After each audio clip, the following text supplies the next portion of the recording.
I just bought every air fryer that Ninja sells. So let's find out which one works best on tests through French fries, baking cookies, and chicken wings. And yes, they're at different price points. So if we need a tiebreaker at the end, we'll look at the difference there too. Before we make our French fries, let's look at the obvious differences between each of them. Air fryer number one is the Flip, which is both a toaster oven and an air fryer. And the cool thing about it is that it flips up for storage, so it doesn't take up a ton of space when you're not using it. Although to be honest, it still takes up just as much or more space than any of the other air fryers. Next up is the Air Fryer Pro, and it's just a single basket air fryer, kind of like a standard air fryer. Air fryer number three is our double stack, and as you can see, there are two air fryer baskets stacked on top of each other, which if we're talking about space, that is definitely the most space efficient one. Air fryer number four is the double stack, but flipped on its side, so the two baskets are next to each other, known as the Air Fryer Dual. And Air Fryer 5 is our XL. It's another just standard single basket air fryer. It's a little bit weird that they called that one the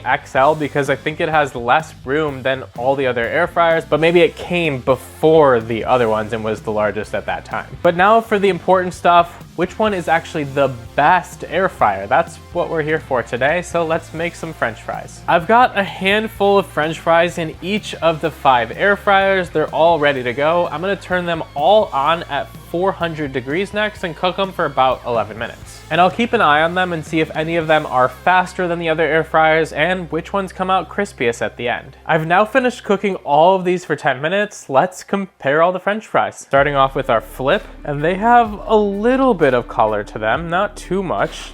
They do look pretty good though. Next up, our Pro, and you can immediately tell that those got significantly more color. Onto our double stack, and those look somewhere in between in color, I would say. Next up, our Dual. I'd say these ones look similar to our Pro, but slightly more done. In fact, some of the edges on these fries have a lot more burdenness to them. And last up, our XL. And I'd say, although these look like the best fries, they're our second least done fries of all of them. There are some golden edges on them, but overall less cooked than most of the other air fryers. So overall, our most done French fries are in the Dual right here, which means it wins our test and gets 5 points. In second place is the Pro, it gets 4 points. In third place is the XL, it gets 3 points. Our double stack is in fourth, gets 2 points, and our Flip, unfortunately, gets 1 point for this test. On to test number 2, let's bake cookies in all of them and see, again, which one makes cookies the fastest, and also if there's any visual differences. Does one get more burnt edges than the other? Does one come out gooier on the inside? We'll compare that too. All of our air fryers are now prepared with a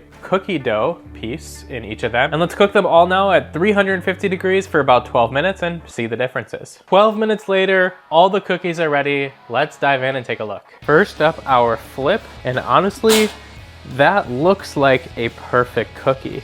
Although I will say it's feeling a bit soft here and tough to pick up. And I'm realizing right now that I put this cookie on the wrong rack, which is probably why the bottom kind of looks like this and fell into the mesh grid. But based off the top of the cookie, it looks perfectly done and does look like it cooked really well in 12 minutes. Onto our Pro. And immediately I'm seeing a big color difference. This one looks more burnt than the other one, I would say. There's kind of the bottom right there and the top coloring on this cookie. And the inside of this cookie looks pretty cooked through. Honestly, maybe a little bit more than I wanted. But once again, we're gonna see which one got to our preferred doneness level fastest. So the more burnt is actually good in this test here. Onto our double stack, and that looks even more burnt than the last one. You can see even the edges on this one got really nice and brown, and a lot of that burnt color on the bottom of the cookie right there. Again, I agree that this is too cooked for a cookie, but in terms of our test, this is in the lead so far. Number 4 is our Dual, and comparing this one to the double stack, I'd say it's cooked almost exactly the same. You're getting the same colorings on the bottom and the top for this one, so they're pretty much tied for first now. And last up, the XL, and this is definitely less done than the dual and the double stack,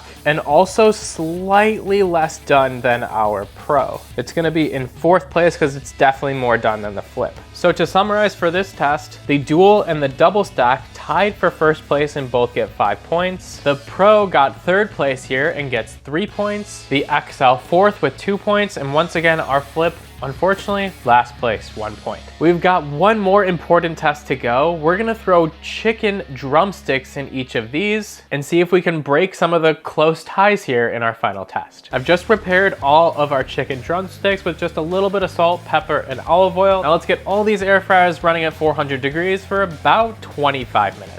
It's now been 30 minutes, and while these were cooking, I monitored them to make sure that I could stop all of them when the chicken looked golden brown and had the same internal temperature across the board. So our winners here are obviously going to be the ones that were fastest to get to that point. In first place was our dual. It took 19 minutes for the chicken to be at the right temperature and look nice and golden brown all the way through the outside. In second place, 4 minutes slower, was our Pro. It took 23 minutes, and as you can see, the chicken wing looks pretty much the same, which was obviously the goal of the test. In third was the XL, which took about 25 minutes. In fourth was our double at 28 minutes. And for the Flip, I left it in there for 30 total minutes, and it still doesn't quite look like the other wings. It definitely would have needed at least another 5 minutes or so. So after tallying up all the scores, the dual was our clear winner. It was the most efficient through all 3 tests. And I also do love that it has 2 air fryer baskets, so you can make 2 different meals at the same time. However, it comes at a price point of $220, and our Pro got 2nd place, but it's $100 cheaper than the dual. So if you're looking for the more budget-friendly option, I think the Pro did an awesome job at its price point, but if you want the best one overall, which is what I'm crowning, it's gonna have to be the dual. That being said, the dual takes up the 2nd most space of all of the 5 air fryers too, so gotta take that into consideration if you have a small area. If you wanna see me figure out the best Ninja blender as well in a similar style where I pit them all against each other, you're gonna love this video right here, and you might be surprised by the result.